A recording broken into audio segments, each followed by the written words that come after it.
जयपुर नाम के शहर में तेजस अपनी पत्नी नीरू के साथ रहता था। पति पत्नी दोनों ही नौकरी करते थे। एक दिन तेजस गांव अपनी माँ के पास फोन करता है।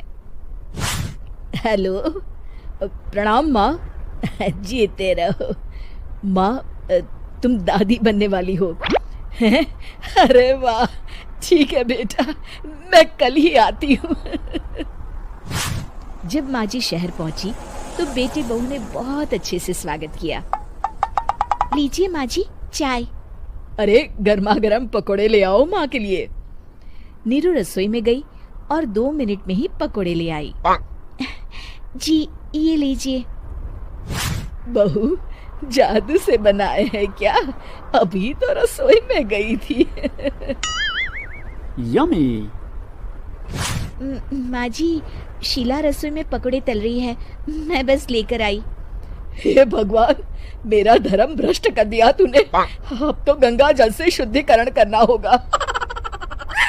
दूसरे दिन, माँ जी मैंने नाश्ता बना दिया है, ऑफिस जा रही हूँ।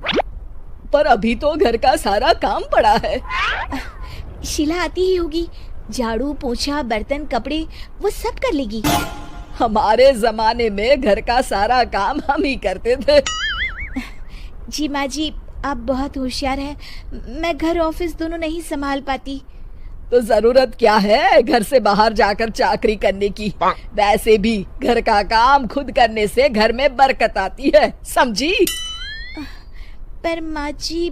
पर वर कुछ नहीं, इस महीने की पगार मिले फिर ऑफिस बंद है। हाँ। रात को नीरू तेजस से कहती है, सुनिए जी, माँ जी बोल रही थी कि मैं नौकरी छोड़ दूं। वैसे ठीक ही तो है, अभी तुम्हें आराम की जरूरत है। फिर भी आराम कहाँ, शीला को छुड़ाने के लिए बोल रही थी। तो अब 24 घंटे में इतना काम तो कर ही सकती हो।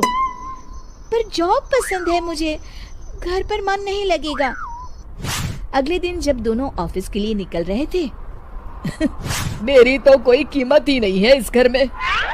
माँ जी आजकल महंगाई बहुत है, रहन सहन भी बदल गया है, दोनों नौकरी करते हैं तभी ठीक रहता है।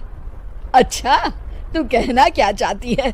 मेरा बेटा तुझे बिठा के खिला नहीं सकता? तू ही इस घर का खर्च चला रही है, हैं? नहीं माँ जी, मेरा वो मतलब नहीं था। मतलब खूब समझती हूँ, ये बाल धूप में सफेद नहीं किए मैंने। हाँ। अब तो ये रोज का काम हो गया था। तेजस भी रोज की झिकझिक से परेशान हो गया था। एक दिन उसने कहा, नीरू, वैसे भी तुम्हें मैटरनिटी लीव मिलने वाली है, तो अभी से ही छुट्टी ले लो। पर क्या, मेरी सैलरी अच्छी खासी है। आखिर नीरू ने रिजाइन कर दिया। जब बच्चा हुआ तो घर में सब बहुत खुश हुए। कुछ दिनों बाद तेजस फाइल देख रहा था। क्या हुआ तेजस, कुछ परेशान लग रहे हो? हाँ, वो हमारी जितनी सेविंग्स थी वो तो हॉस्पिटल में और छठी के फंक्शन में खत्म हो गई है नीरू। और अभी वैसे मंदी चल रही है तो मैं बोल रही थी कल मुन्ना को हेपेटाइटिस का टीका लगवाना है। नीरू, क्या पोस्टपोन नहीं कर सकते? नहीं जी, बिल्कुल नहीं।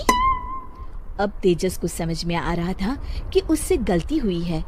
पैसों की कमी का असर घर के माहौल पर भी पड़ रहा था। अगले दिन, बेटा मेरा चश्मा और ये दवाइयाँ ले आना, पर्चा देते हुए माँ जी ने कहा। जी। तेजस, मुन्ना के लिए दूध का डिब्बा और डायपर भी ले आना, और ये किराने के सामान की लिस्ट है, इसे भी लाना है। तेजस गुस्से में लिस्ट मरोड़कर फेंकता है और चिल्लाता है, पैसे क्या पेड़ पर उगते हैं? ये ले आना, वो ले आना। अरे पर ये जरूरत का सामान ही है। वो गुस्से में बिना कुछ कहे ऑफिस चला गया। अरे अरे लंच तो ले जाइए। नीरू दौड़कर डिब्बा पकड़ाती है। एक दिन खाना खाने के बाद, नीरू, अब तो मुन्ना कुछ बड़ा हो गया, तो अब तुम वापस ज्वाइन कर लो ना जॉब। पर इस रिसेशन में जॉब मिलना बहुत मुश्किल है। ट्राई तो करो। फिर मुन्ना? माँ जी है ना, और एक फुल टाइम मेड भी लगा लेंगे। पर माँ जी, उन्हें तो पसंद नहीं। तभी माँ जी वहाँ आ जाती है और प्यार से नीरू के सर पर हाथ फेरते हुए बोलती है, अब मेरी समझ में आ गया बहू, पहले के और अब के समय में अंतर है। तुम काम शुरू करो, मुन्ना की जिम्मेदारी मेरी। मेरी प्यारी माँ जी।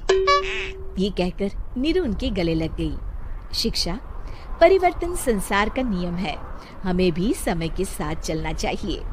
उम्मीद है कि आपको हमारी ये कहानी पसंद आई होगी। कृपया हमारे चैनल को सब्सक्राइब करें और सभी अपडेट्स के लिए बेल आइकन जरूर क्लिक करें। और हाँ, वीडियो लाइक और शेयर करना मत भूलिएगा। Bye bye.